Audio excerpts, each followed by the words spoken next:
Hi guys, and welcome back to the Boldly Ambitious podcast. We're your hosts. I'm Liddy. And I'm Hazal. We're doctors, founders, and entrepreneurs in our 20s. And this is a space for the ambitious girlies chasing big dreams and building bold lives. And in today's episode, we're joined by the incredible founders of TechTalkUK, Joanna and Roxanne. They're the powerhouse duo behind one of the UK's fastest growing career communities, helping hundreds of people break into tech and land roles at global companies like Google, Salesforce, and HubSpot. Together, they're on a mission to help ambitious professionals position themselves with confidence, stand out to employers, and build bold, fulfilling careers. Guys, thank you for coming onto the podcast. Thank you for having us. Have I mentioned everything in the intro? Have I missed everything? We know your TEDx speakers as well. Anything else? Sounding very strong. Like say it again. Yeah, exactly. Say it one more time.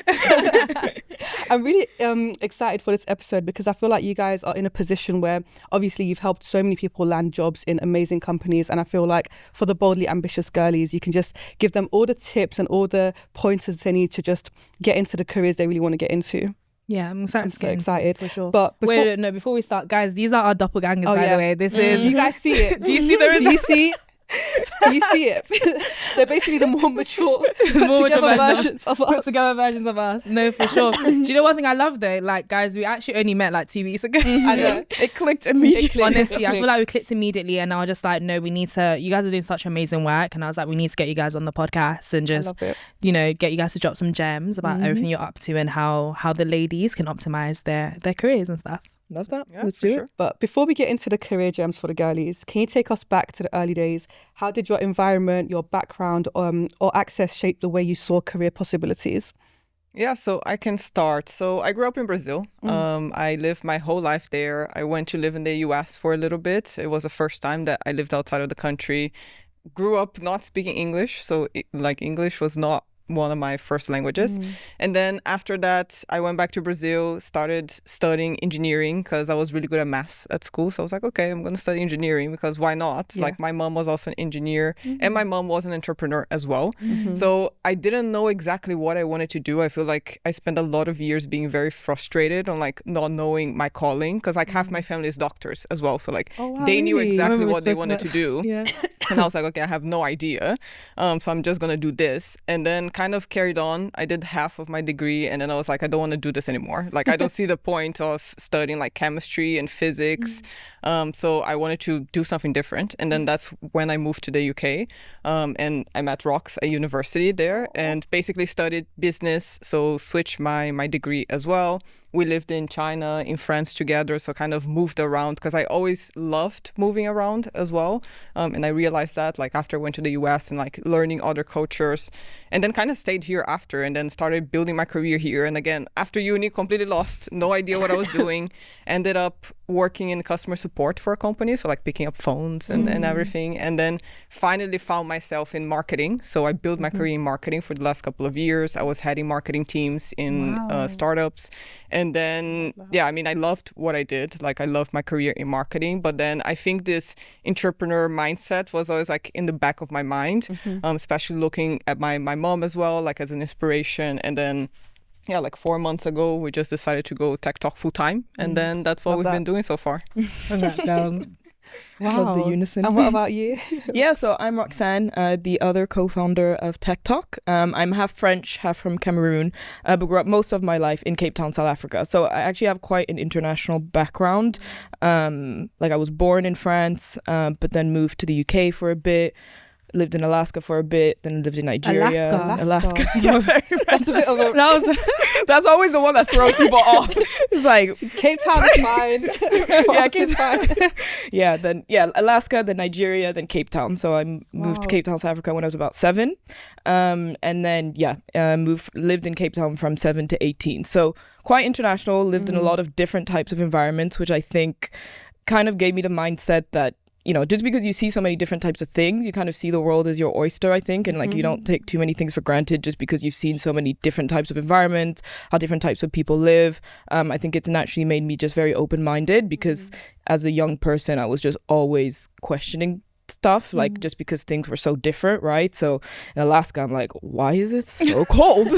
What is happening? Like, it's cold 364 days of the year. There's only one warm day in this country. Like, what's going on? And then you move to Nigeria and it's like, oh, well, here it's always warm and like it's really nice, or even just the way people greet each other, or just you know, like how the world is. So yeah, I think it made me definitely like very curious and very open-minded living in so many countries, and that also meant that in terms of, you know, thinking about my career, also I didn't know what I wanted, because I just saw myself doing so many potential things.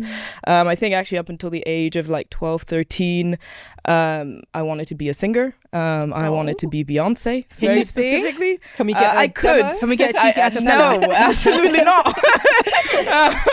I used to be able to sing.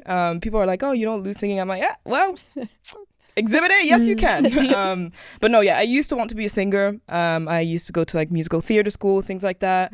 My parents have always been very, very supportive. You know, my parents always told me like, you can do whatever you want just as long as you give it your all. You know, do whatever you want. So they were supportive with that. But I think maybe at that age, you know, when you start getting in high school and stuff, and like you start wanting to hang out with people and have a social life, I decided to give up musical theater school, because I had to do that every Saturday, and most of Sunday as well. So I was basically getting rid of my weekends. And so I think, yeah, high school life made me want to be social again.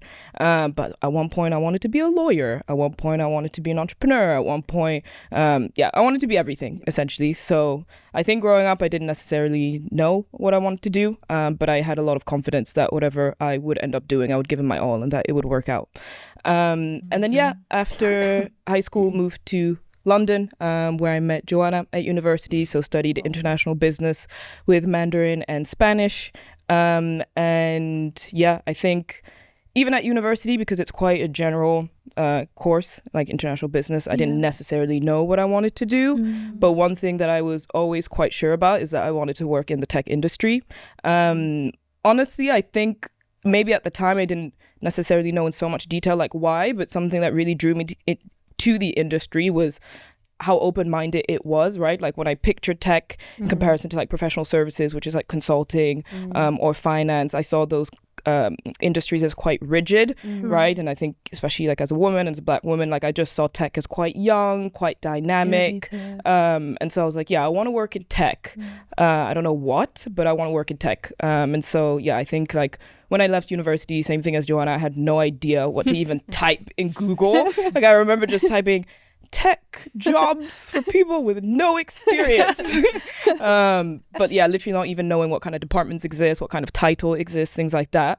But ended up having my first role as like a sales development representative. So pick up the phone, sending emails, basically getting people, like introducing people about the company that I was working at. And then afterwards continued building my career in kind of like the go-to market commercial side of companies. So I worked at startups, I worked at scale-ups, worked at a big tech company as well. And then, yeah, we founded Tech Talk about 2 years ago to essentially help people break into tech. The original idea was to teach people about the non-coding side of tech, because we realized whenever we spoke with people and told them we worked in tech, they automatically thought that you had to code to work in tech. I still think the same thing. Yeah, there's a lot of people that still think the same thing. So yeah, the idea was to teach people about the non-coding side of tech, and yes, since then it's grown quite a lot. So we help people both on the non-coding side and the coding side. So yeah, I mean, to be able to go full time 2 years after launching something is amazing, guys. Again. Like, honestly, you deserve it. Guys, you see how cool they are. Yeah. Like, I just want you guys to keep talking.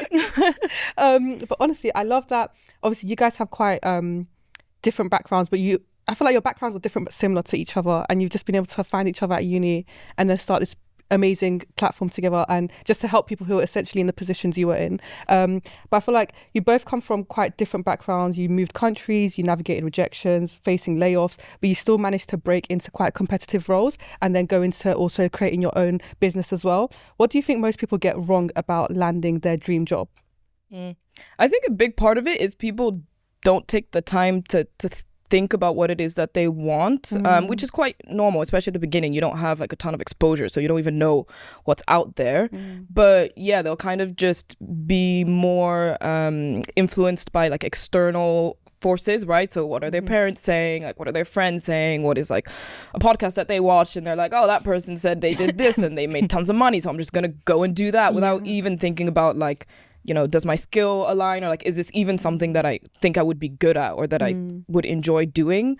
So I think the big thing is, yeah, people not being intentional enough, and maybe not having like taking the time to build their self-awareness about, you know, what it is that they like and don't like, and then moving more and more into the direction of what they like. Because there's even times, you know, like we speak people with people in our community all the time, and they'll be like, okay, you know, I really don't like my job, and so I want to go to the next thing. And I'm like, okay, what is it that you don't like about your job, so that you can make sure that the next thing you go to is at least more into the direction of what you like. And sometimes people can't answer that. And so I'm like, okay, but then how do you know what you're trying to go to next? So yeah, I think just building that self-awareness, asking those questions and being intentional about that is quite important. Sometimes people like that. Yeah, I think also people like chase the wrong things at the beginning. And like I think a lot of people like think of careers as well. Oh, I want to earn a lot of money, and like money is important. Like we all want to earn a lot of money, but then it's like there are a lot of people that I talk to. They're like, oh, I want to build a career in sales, and I'm like, why? Because you make a lot of money.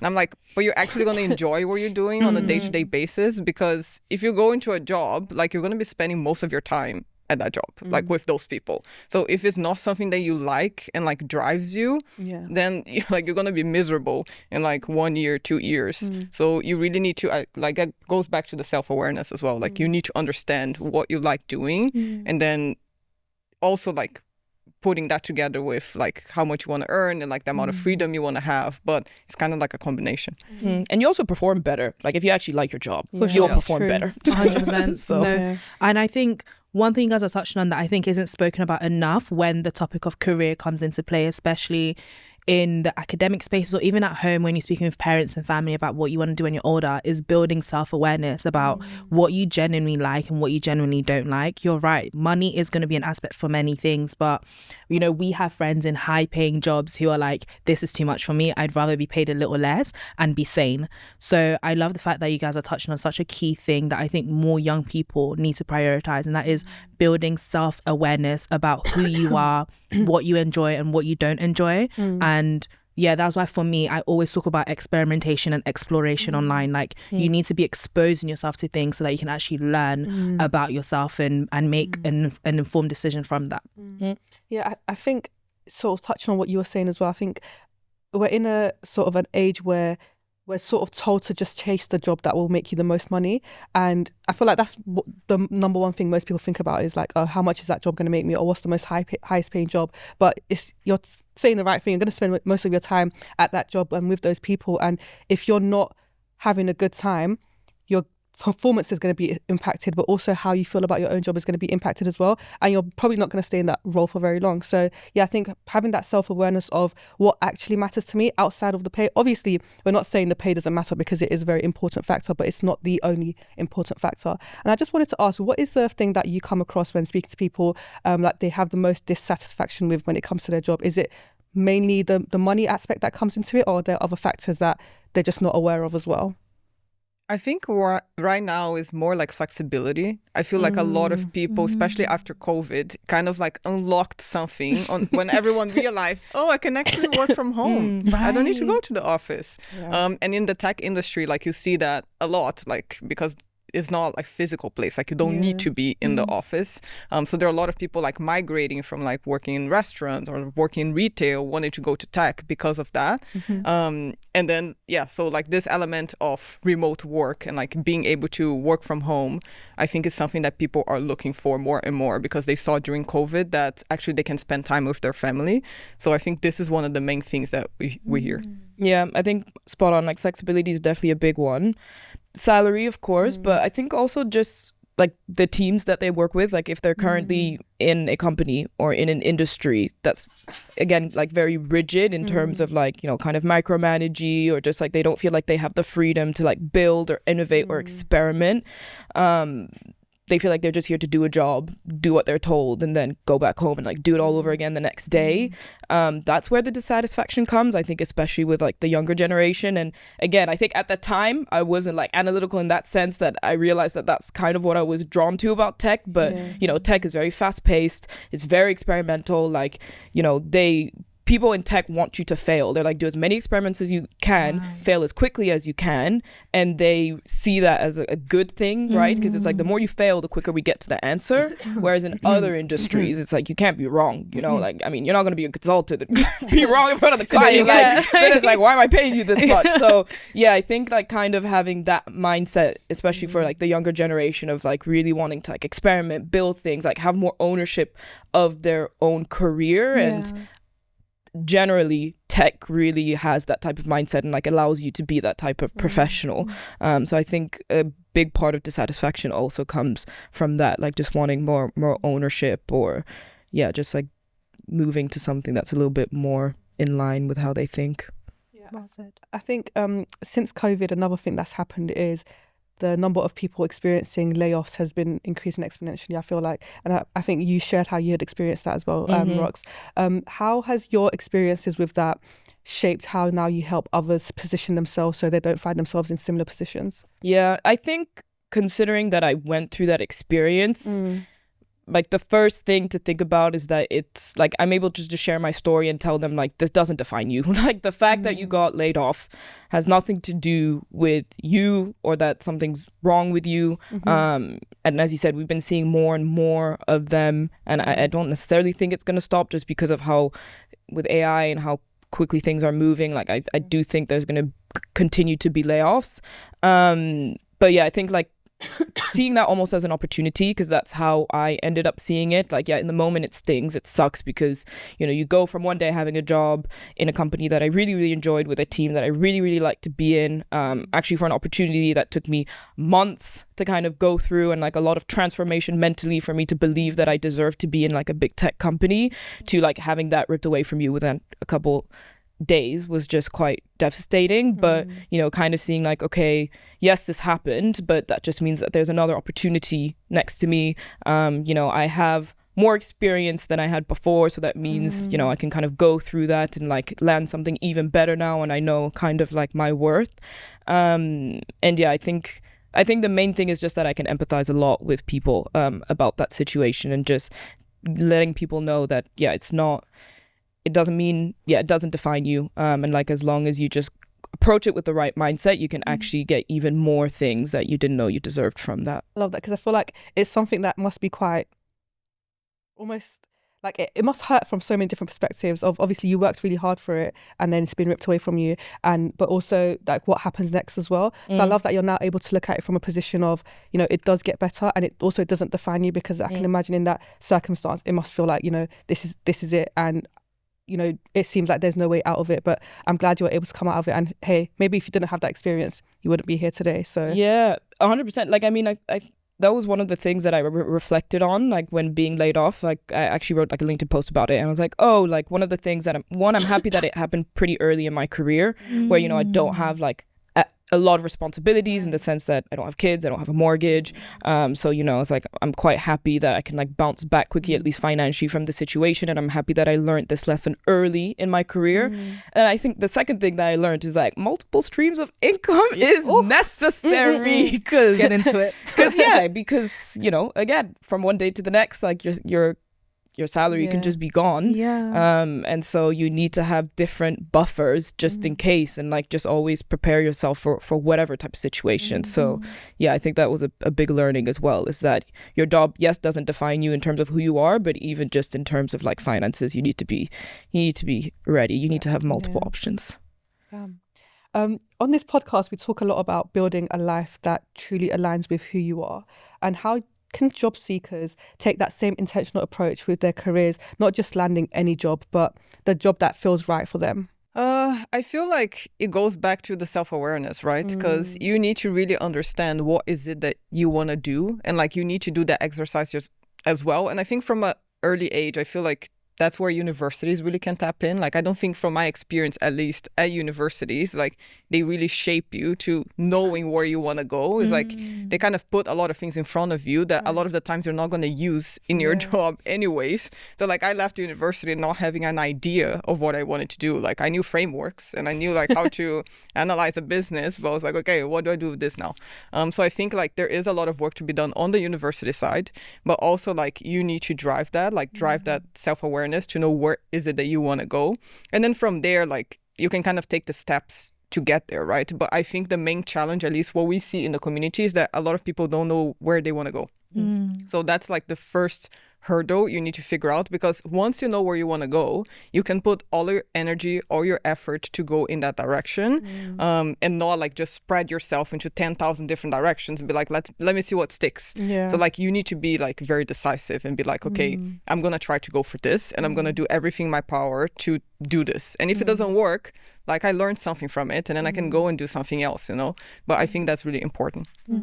And one thing I kind of want to add to that as well, with the point you mentioned about being a university and them just laying things out in front of you. I think for the young ambitious women who are listening to this, and maybe you're currently at university, or you're going into university, or you're leaving university, uni does lay a lot of things in front of you. And I think one thing I think we did really well is we capitalized off of it. Like if there was an internship opportunity, an entrepreneurship, taster project, whatever it was, we'd sign up, we'd do it, because we just wanted to learn as much as we could about ourselves. I don't think that was the intent at the time. I think at the time it was just, let's experiment. You never know where it might go.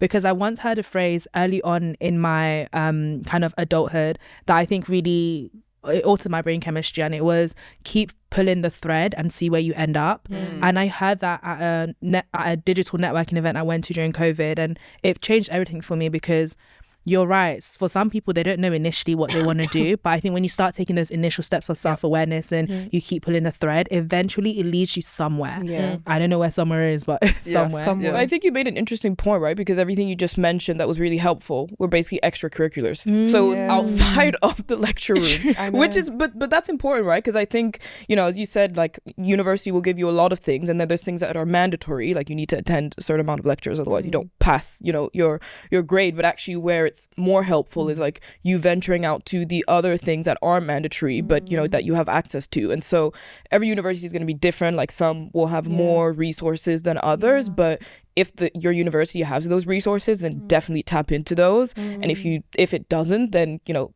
places like London or, you know, anywhere, like there's a lot of places that you can also go get that type of like exposure and things like that. So I think tapping into extracurriculars is actually massive. And also like testing stuff, because like during this period at university, like you have the opportunity, one, to network, which is really important. Like you need to connect to people, and you need to start from a young age. But I don't think anyone realizes that. Like even me, like I took me a couple of years. Like that networking was actually a good thing. And then the other thing as well is like you have the opportunity to do like some work while you're off. So like maybe you have 2 months break or 3 months break, or even like doing something part-time. Like my first opportunity, and I was on a visa when I came to the UK, so I needed a company to sponsor me. What I did is that at my last year university, I took like a summer internship, and then I started working for them part-time. And at the time that I finished my studies, they wanted to sponsor me. So I feel like even for people that are going through that journey, like you need to be a bit smart on like how you're capitalizing your years of university, and like trying to do as much as you can during that time. Because if you get out of university, you haven't done anything, you have no idea what you want to do, you're going to have to try everything out after university. But you can start doing that when you're at uni. So one thing you touched on that I just want to unpack briefly was the importance of networking at university.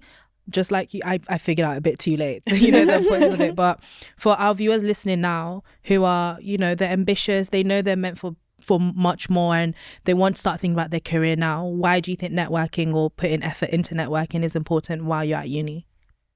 Because it helps you figure out what you want to do. Like I think is a lot of like, for me, it was a process of like cancellation. I was like, okay, I don't know what I want to do, but I know the things that I don't want to do. So like you start figuring out, okay, like would I want to be like talking to people every single day, picking up the phone? No. Like would I want to be a doctor? No, I don't like blood. So you kind of need to go like through the different checkbox and being like, okay, I don't like doing this, I don't like doing that. But you only figure out if you talk to people that do that, because like you can go on Google and type in, okay, what does a marketing person do? And like you're going to get an idea, but you really, really understand once you start talking to these people. So like, okay, if I'm interested in going to marketing or like going to sales or I don't know, working at Google, start talking to people that work there. Like, is it actually a good place to work for? Like, are you going to like what you're going to be doing on a day-to-day basis? So I think like just trying to figure out the direction you want to go just by like talking to people. So I think like figuring out what are the things that maybe interest you, like doing a bit of research on that, and then like start connecting with people on LinkedIn and like people that just graduated university and just got a job in marketing. It's like, okay, how do they do that? Like start figuring out what are the things that they did, so like you can also try to replicate. And it goes back to the earlier point of building self-awareness, because there's essentially two ways you can build self-awareness. One is having a conversation with yourself, which is when you ask those questions about what I like, what I don't like, and then moving more towards the things that you like. But then two, having conversations with others. So like the questions that you can't answer for yourself, like you can get other people to answer that. Because I mean, we talk about self-awareness a lot because the whole point of Tech Talk is that we want to help people build fulfilling careers. And so people often ask us like, and how do you build that self-awareness? Like, you know, what are the types of questions I should be asking? And it starts with conversation, either with yourself or with somebody else. A network allows you to have those types of conversations. It seems like a huge theme as well is proactiveness, like going out of your way to message a person on LinkedIn, to attend a networking event, to search an Eventbrite if there's anything going on that's free and affordable that you want to go to. Proactiveness as well. I feel like it's a really huge theme here. And I think it's difficult as a uni student because in earlier years of education, I think we're sort of spoon-fed or told what to do by our teachers, and it's like, oh, do this, study this, do this for your exams, X, Y, Z.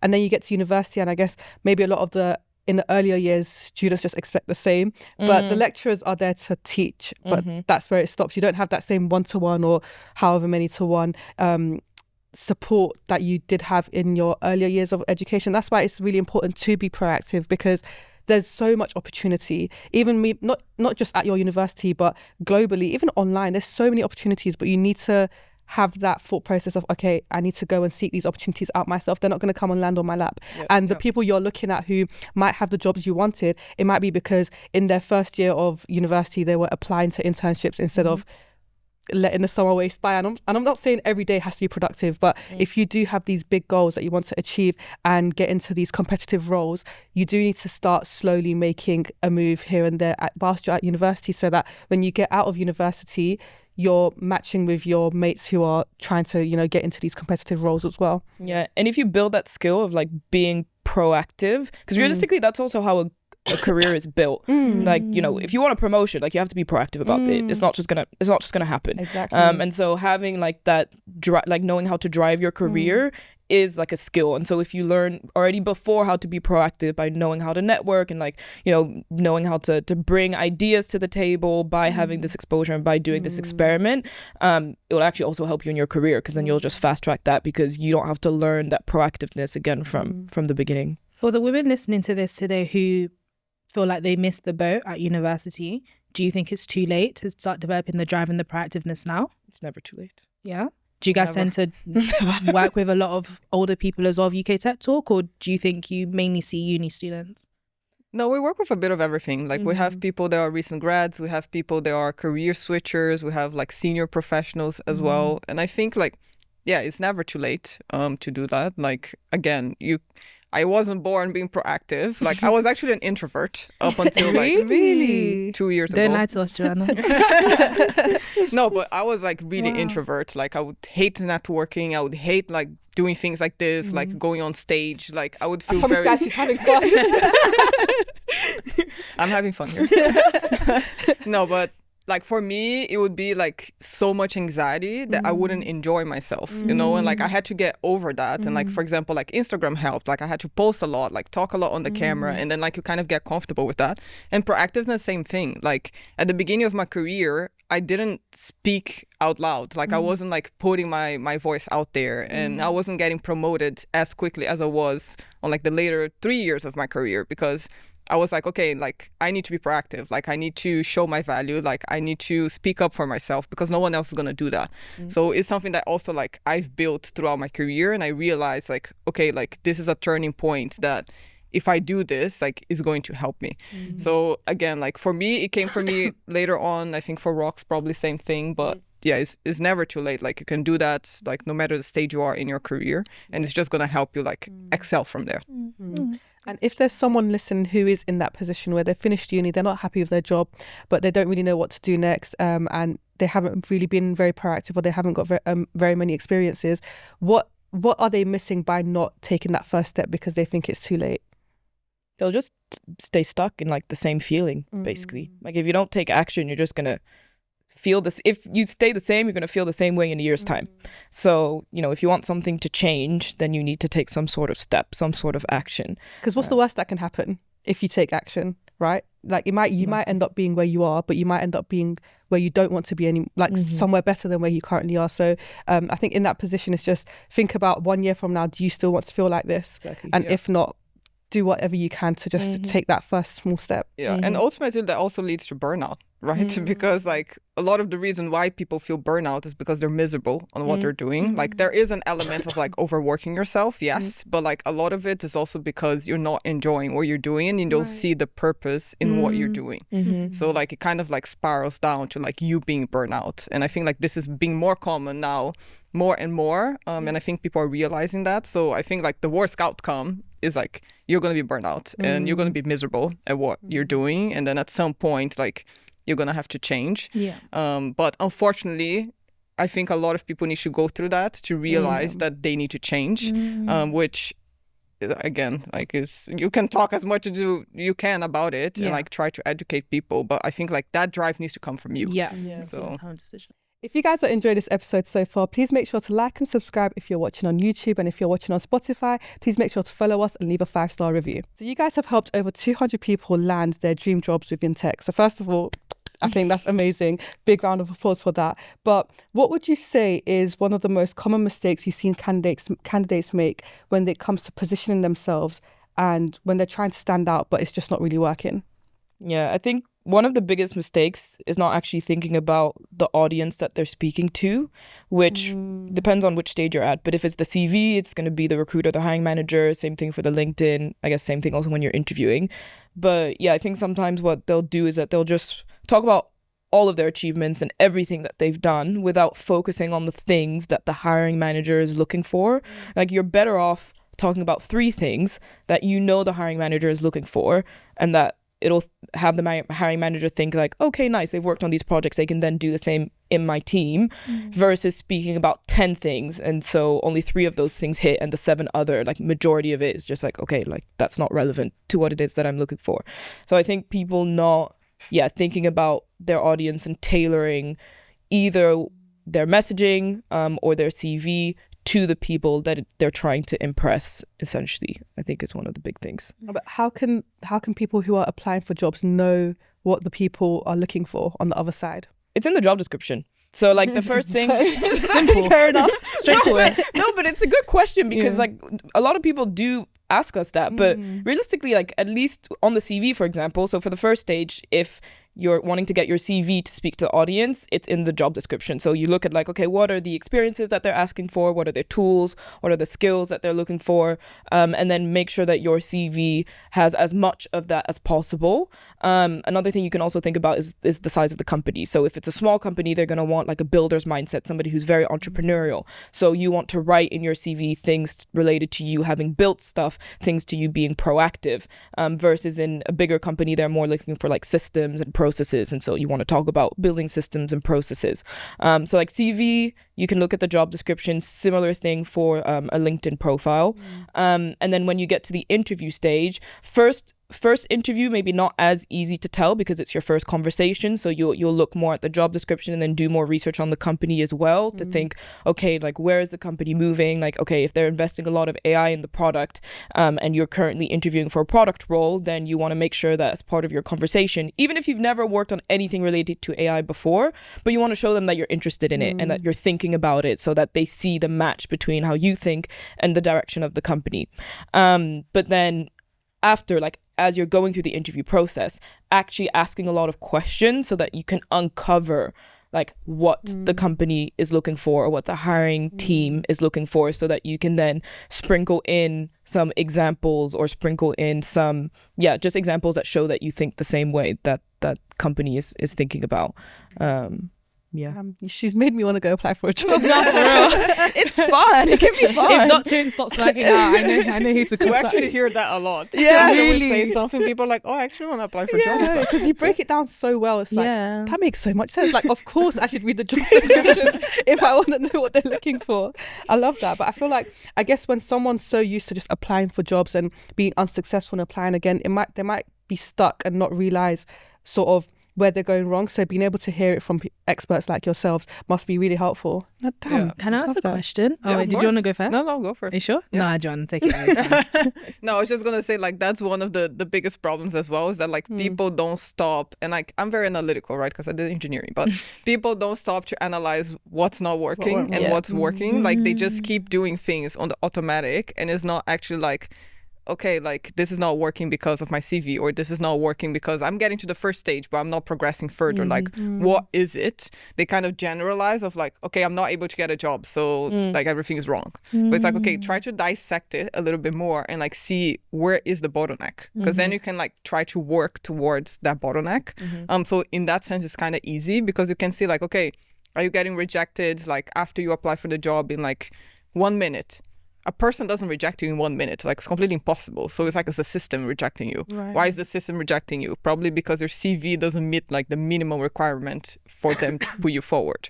So it's just like identifying those small things like is really important as well. I love that because I'm such an analytical person as well. Like if something is wrong, I need to dissect it. I need to break it down into the most tiniest pieces and be like, what, like in this process, where is the bottleneck? Where are things going wrong?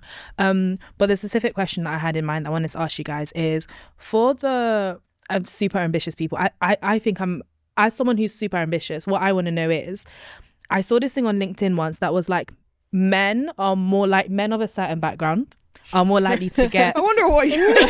I wonder. Let me finish your statement. I'm like, men of a certain background are more likely to get jobs than women in general, because they will look at a job description, know that they only satisfy 70% of the requirements and still apply. Like they have the audacity to still apply. So in regards to looking at the job description and making sure that you're able to meet certain requirements before applying, where is the intersection between kind of self-confidence and ambition versus also being a practical person and trying to meet the recruiters where they are? I mean, I think the 70% benchmark is a good one. Like that's what we tell everyone in our community as well. So right now we're seeing that, but mostly happen for guys, and they do it subconsciously and have conversations with women all the time, and they say, I'm not qualified for this job, and I'm like, why do you say that? And then they tell me like, oh, they're looking for 2 years of experience and I only have 1 year and 8 months. I'm like, girl, round that up. That's 2 years. Like, apply for the job. You're fine. I'm like, round it Well, up. why do you think that's the case? Like, why do you think I'm like that as well? That's something I would say. Why do you think? All the requirements. Why do you think that's the case when it comes to ambitious women? Oh, as in like why we round it up? No, Or- why we don't? Why we're like, oh, if they say 2 years and I'm 1 year, 8 years, 8 months, I won't apply, versus a man that would be like, you know, they'll subconsciously apply and just have the confidence and audacity to go for it. A lot Society. of the time. One word. Patriarchy. Society. No, I think society, you know, kind of, you know, woman needs to be like perfect in a lot of ways, whether it's like, you know, beauty standards, how they're meant to be acting at home, how they're meant to be acting in the workplace. And so I think this idea of perfectionism, we see it a lot more in women than we see it in men. So I think that's essentially what they think. It's like, this isn't 100%. I don't check every single checkbox, so I shouldn't apply for it. Which actually also hurts them, because a lot of companies are actually looking for potential. So they're saying, okay, actually I want the 70, 80% that you can do, but I also want that 20 to 30%, which is potential. And so a lot of things that we also see is women getting feedback of like, oh, I think you're overqualified for this role. Because they're applying for the roles where they have 100% of the checkboxes. So it's like a bite situation either way. And so basically thinking, okay, do I meet 70% of the threshold? If the answer is yes, then apply. So when I get my next job, I'm gonna be like, this is all thanks to Roxanne and Joe. Exactly. Wow, that's crazy. I didn't realize that overqualified thing. I feel like we're getting an insider. No, honestly. Inside to the market, like for real. That's so sick. Wow. So what's one what's one way people can like tangibly stand out in such an oversaturated market? Yeah, I feel like that's the 1 million question. Like now, yeah, the market is very saturated. Like it's very hard for you to stand out in comparison to other people, and AI is not making it any easier. Imagine, yeah. So now you have like a bunch of AI tools coming out and being like, oh, just upload your CV here. We're gonna apply for jobs for you. But it's like, this is really, really bad for the market, right? Because people are applying for jobs like blindly. They have no idea what they're applying for. Like they're applying for thousands. And then you see a company when they post a job, like after 1 hour, they have 1,000 applicants already. So like, it's crazy because it's not actually people doing it. It's like all of the tools and automations, they're doing it for them. So that makes it really hard. So a couple of ways that you can stand out, and I always break it down like in 2 markets, basically. You have the normal job market, and then you have what we call the hidden job market. So the hidden job market, essentially what companies are doing now, because a lot of the times when they post jobs, they get thousands of applications and they don't want to be sitting down going through thousands of CVs that are probably not relevant. And I can say like from a hiring manager's perspective, like 85% of the CVs we got were like not relevant. So basically what they're doing is that the recruiters are being proactive and reaching out to the candidates instead of posting the vacancy or like before posting the vacancy. So they're going to go on LinkedIn, search for like, okay, I'm looking for someone that works in marketing. And then they know they have this skill. And then they see like a list of people and then they message these people. So it's like the difference between same thing as Google, like you being on page 1 or being on page 200. Like, can you influence that? Yes, you can, because that's based on like the algorithm, how optimized your profile is for what they're searching for. So like, this is what we say, like when you optimize your LinkedIn profile, and a lot of people don't like care much about LinkedIn, you can actually be showing up to recruiters and be getting messages every day. Like we had an event yesterday and I had a bunch of people coming to me, like one guy in particular, I optimized my profile like last week and I already had 3 recruiters reaching out to me this week. And like, this is such a faster way to get interviews as well, because you're already in the process. You don't have to go through like applying, like trying to see if they're going to call you for an interview and then going through all of that. So I think this is like key. And then the other thing is like doing something that makes you stand out. I'm from a marketing background and I've worked in sales as well. And the core principle is you're messaging people, they're receiving thousands of emails every single day, and you need to try to sell them something. But everyone is trying to sell them something. So how do you make sure that like they open your email and they don't like just put it on the trash? Because essentially when you're doing an application or reaching out to a recruiter, that's the same thing that's happening. They're receiving thousands. So like, why would they open yours and not open someone else's? And one of the core principles in sales is like personalization. You need to be different. You need to do something different that speaks to that person, right? Like either you record a video for them or you record like a voice note on LinkedIn, or you do something a little bit more creative that you're speaking to that person. So one of the principles, we kind of took that principle into hiring and said that like, okay, like try sending a video with your resume, because one, you have control over your narrative. It's not just a piece of paper. Like you're saying what is your worth to that person based on what they want to hear, based on the job description. And then also no one else is doing that. So like when you send, and like I did that test myself, I think it was like 4 months ago.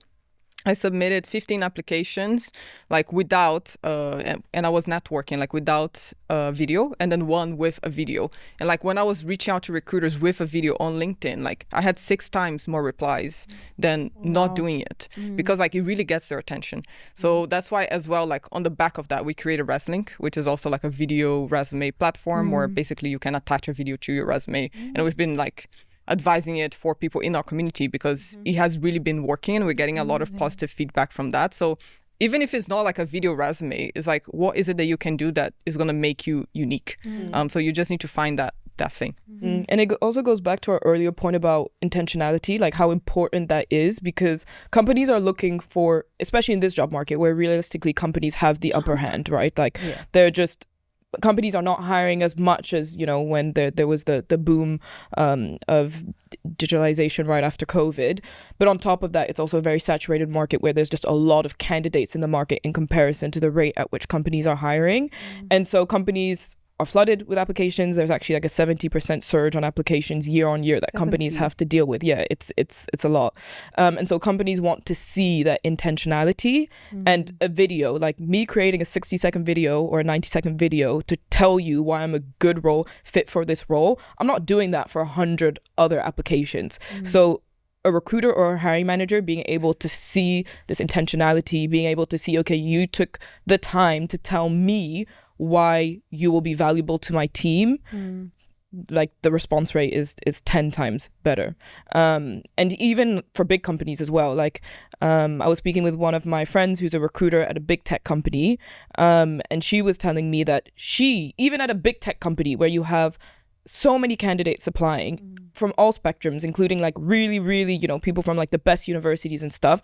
She's like, I would actually rather spend my time outbounding because that's how I get the best opportunities, and that's how I get the opportunities that actually close. And it's the same for recruitment agencies as well. I was speaking with another recruiter at a recruitment agency, and I asked her, I said, okay, how many of the roles that you've closed this year have been inbound? So, you know, people applying and you looking into your system of CVs versus you outbounding or like actually going to headhunt and find the people. And she took a minute to actually go through her laptop, and she was like, oh yeah, it looks like about 70 to 75% of my most successful or my opportunities or of the people that I managed to get a role, I actually headhunted. And then we had this whole conversation about how, you know, recruiting is changing and how now she doesn't really consider herself a recruiter anymore, but she considers herself a headhunter because that's how she's spending most of her time. Yeah. And I guess like, and this is why I always say visibility is so important. I think unfortunately, whether you think it's fortunate or unfortunate, I think to some extent visibility gets you into rooms that your CV won't. When I think about some of the opportunities that we've been exposed to, even, you know, as a personal brand consultant, as creative strategist, right now we're literally working on a proposal for a potentially like a huge institutional client to do digital engagement work for them. We've never had to submit a CV. We've never had to kind of sit in an interview, and it's all been down to our visibility. I don't want to make it as specific as personal brand and go into creative things, but just being visible on things like LinkedIn. And I think a lot of people, because they doubt the extent to which, you know, slight LinkedIn optimization will be powerful, they roll their eyes at it, or they're like, oh, it's cringe, oh, it's just for the content creators. Only 1% of users on LinkedIn, from the millions of people who use LinkedIn, only 1% of people actively post on it. So imagine if now you're looking for a job, whether it be in the corporate field or whatever field it is, and you're sharing your skill set, you're sharing your reflections, your insights, how much more noticeable will you be to these headhunters or recruiters versus someone who isn't maximizing their visibility online for career purposes? That's actually how I got my most recent job. I had a feeling because that's actually how I got my most recent job in corporate. So, you know, you mentioned that I was laid off from a big tech company. So that was around February 2023. Sad times. So I was laid off in February 2023 from a big tech company. It took me a lot of sweat and tears to get that, but whatever, life is life. And it was the market was a bloodbath at that time because tech companies were laying off like on repeat. Like I remember that day, I think I had 3 other friends that also got laid off, including one of mine, which was a flatmate. We're both like, so how are we gonna pay rent? Like, this is a sticky situation. But yeah, that week, like I was getting so many calls of people just like talking about getting laid off. I was like, oh my days. Like, how are we going to find a job if companies aren't hiring, and in fact they're just slashing their teams. But yeah, so, you know, I sat in it for a couple of days. I was like, this is super sad, this sucks, but I was like, whatever, opportunity, let's go, like let's go for it. So I was optimistic, and then I got hit with the reality of just, okay, this is tough. I know everybody was saying it was tough, but I mean, I think I landed like 9 interviews within the first 2 weeks, of which 7 of them didn't progress to anything. As in, they went to first rounds, I was booking second rounds, and then at the day of the second round, they said, oh, actually, we put this role on hiring freeze, or actually, we're going to give this role to somebody internal, or actually, we're going through layoffs, so we're not hiring anymore. Sorry about that. So yeah, it was a really tough time. The job market was a bloodbath. And I'd already been posting on LinkedIn for about a year, just in order to get my brand out there and just also get comfortable, like being proactive with kind of making myself visible. And so I actually posted on LinkedIn that I was laid off. Again, I had like a very optimistic way of writing about it. So first, it's sad I got laid off, but I see it as an opportunity. I really enjoyed the teams that I worked with, and I just made it very clear that I was essentially out in the market. And I did maybe 2 to 3 posts on LinkedIn related to that. And then at the third post, I actually had, well, first of all, even in those first posts, I had a lot of people that wanted to help. So I had a lot of people reaching out to me, either giving me words of encouragement or telling me like, oh, my company is actively hiring, like I'm happy to give you a referral, I'm happy to kind of introduce you to somebody in the team or the hiring manager, because I just want to help. I've been seeing your posts, like you seem like a nice person, like let me help you, which is how I managed to land some of those first interviews. But by the third post, I actually had a recruiter at the most recent company that I worked at who reached out to me, and he said, hey, sorry to hear about what happened at the company, listen, our company's hiring, let's just have a conversation so I can hear a little bit more about what it is that you're looking for in your career.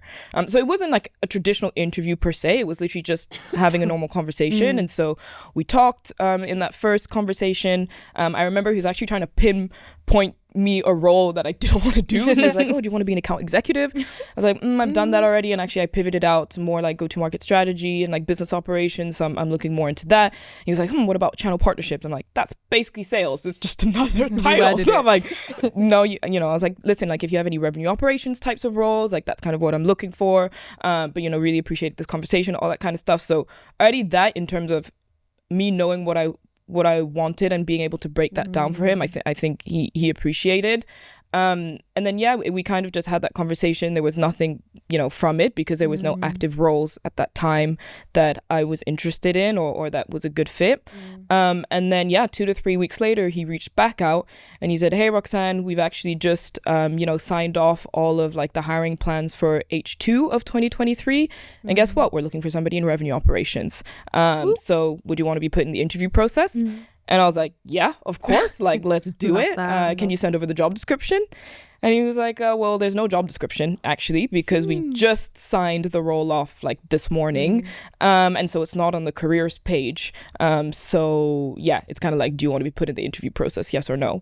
And I was like, yeah, just like, let's book the call, like put me in the interview, which I thought was really interesting, right? Because essentially I was put in an interview process for a role in the hidden job market, which means that there was never a role posted on a career website. There was never a role posted on LinkedIn. So that means I wasn't competing with a lot of people during that interview process, because no one applied. Yeah, I mean, probably what happened is that he had other people in his network, people that he headhunted beforehand, and I'm guessing there was maybe a handful of other people, but in comparison to posting a job and literally getting thousands of applications, I was probably competing with less than 10 other people, and the only reason I got that opportunity was because of my visibility and the fact that I was visible on LinkedIn. A year beforehand, I had been posting about my achievements, and you could kind of see my growth mindset in how I speak about in my posts. And like the rest is history. I got the job and grew my career there for. This is amazing. Yeah, I literally love that. I should go post on Guys, LinkedIn. Visibility matters. Like, people aren't understanding this yet, and I hope people clock onto it a bit earlier than, I mean, people are starting to comprehend it, but I think more people need to latch onto how important visibility is when it comes to career progression. It's not just about the brand deals, it's not just about the influencers. There's a whole corporate or career side of things as well, where visibility really comes into play. Yeah, that's amazing. And I think when people think about visibility, they think about personal brand, and especially personal brand online. So they think about posting on LinkedIn, they think about Instagram, they think about TikTok. But realistically, like, there's a lot of ways you can build visibility, and you should also be building your visibility inside a company as well, like when you're an employee, because you will get fast-tracked faster in your career if people know the work, projects and achievements that you're actually bringing forward. But if you're not visible, in the sense that you don't talk about them, if you don't let your hiring manager know about the things that you're accomplishing, then that's one way of you not making yourself visible. And there's actually this was interesting, because I was having a conversation couple years back with somebody at Accenture who was telling me that they did a whole study on people from underrepresented backgrounds, and that people from underrepresented backgrounds, even if they have like the same level of achievement as other folks, they don't get promoted as quickly. And the main reason they didn't get promoted as quickly is just because their hiring manager couldn't speak to their manager, like they have a team of 10 people, they can only promote like 4 people, and their hiring manager would tell their manager about the 4 people that they knew their achievements of, and it just so happened that the 4 people that would talk about their achievements more are, people, Caucasians, basically.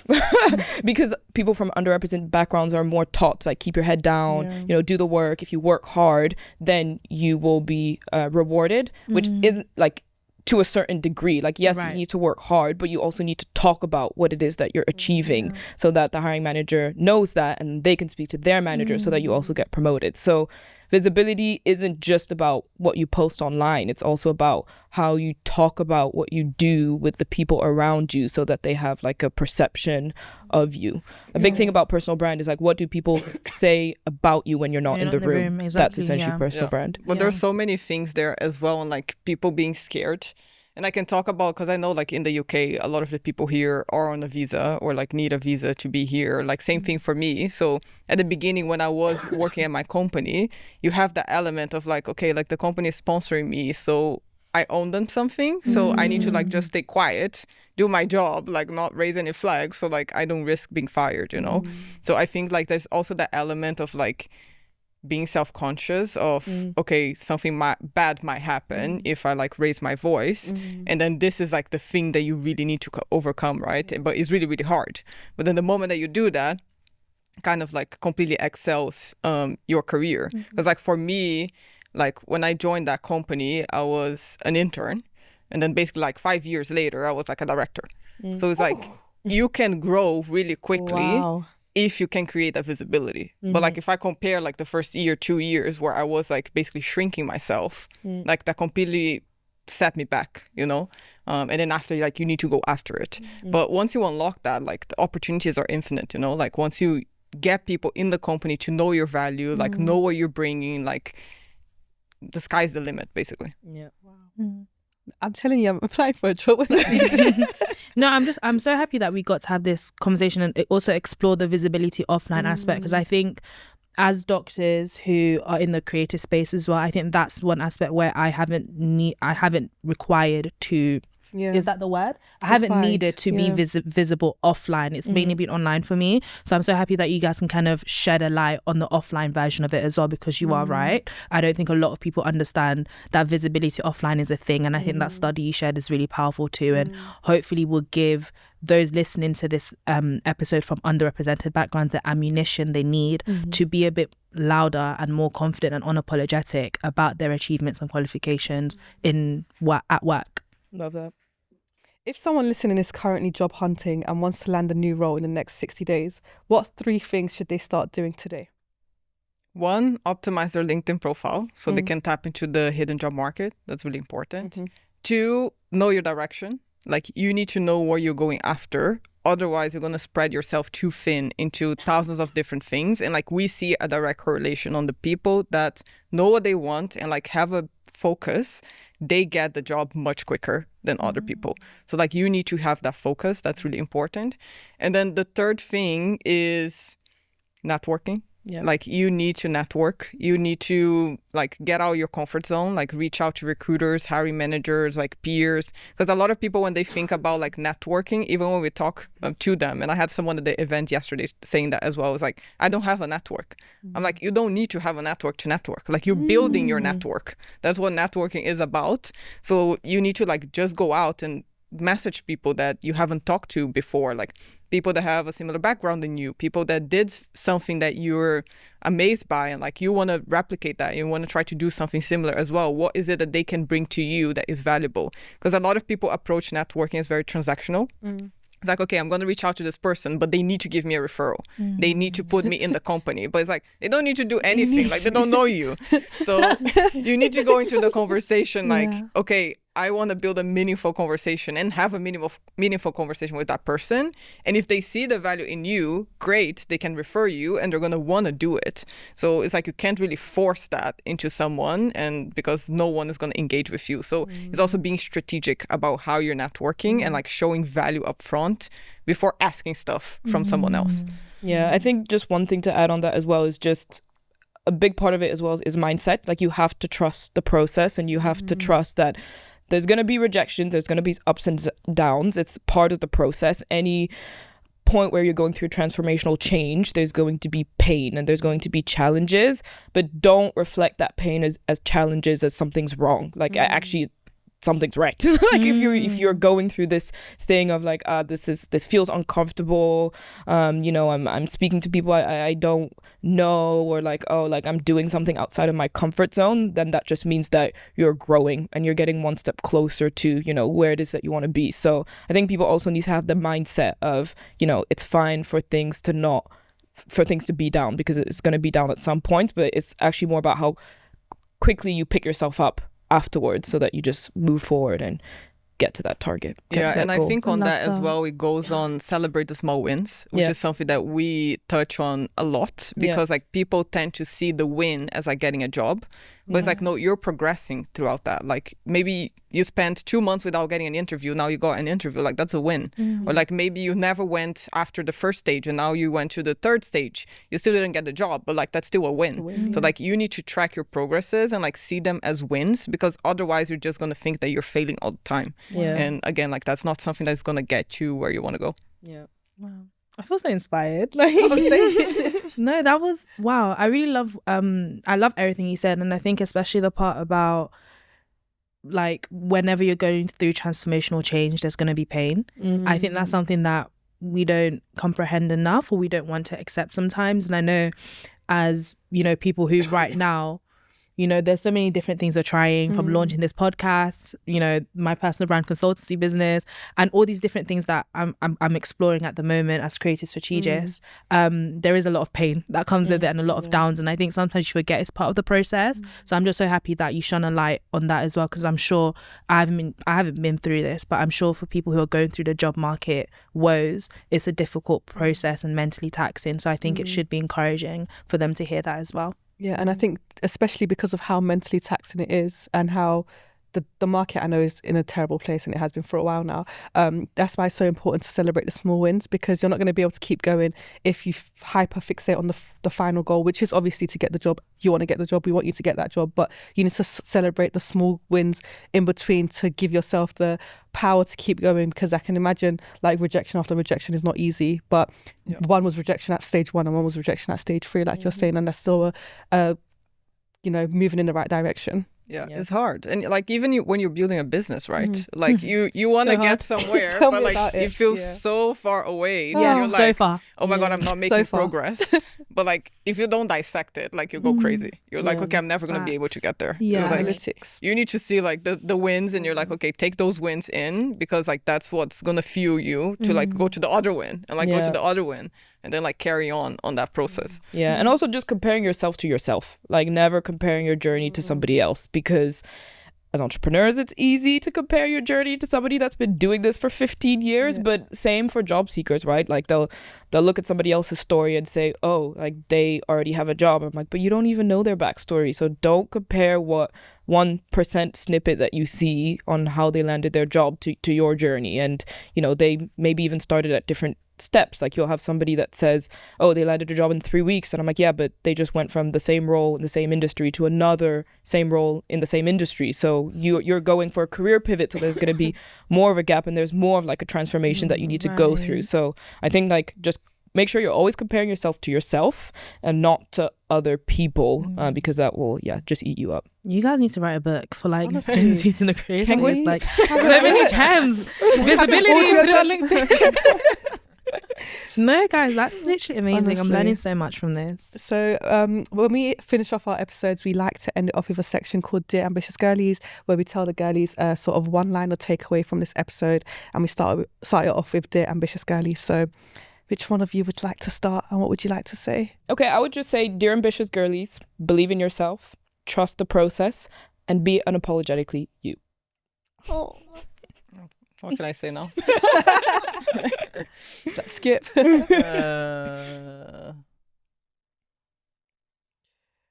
start thinking as well. I'll say, I think it's very important to celebrate your wins. So definitely like break things down, look at where you want to go, but then look at all of the small milestones that you can have in the process, because looking at the big goal like is amazing, but it's really hard to get. So like dissect it, see what are the milestones and celebrate those milestones, because this is what's going to keep you moving forward. Oh, I love that. Mine for this episode would be something that Roxanne said that I really liked, but dear ambitious girlies, with any transformational process, there's going to be pain. So stay strong enough to get through the downs of the journey. The highs are definitely going to come as well. Damn, best for last. Dear ambitious girlies, we are currently living in a digital world, so understand the importance of visibility. Put yourself out there in a way that you feel comfortable, and that feels unique to yourself, and do what you need to do to get yourself that job.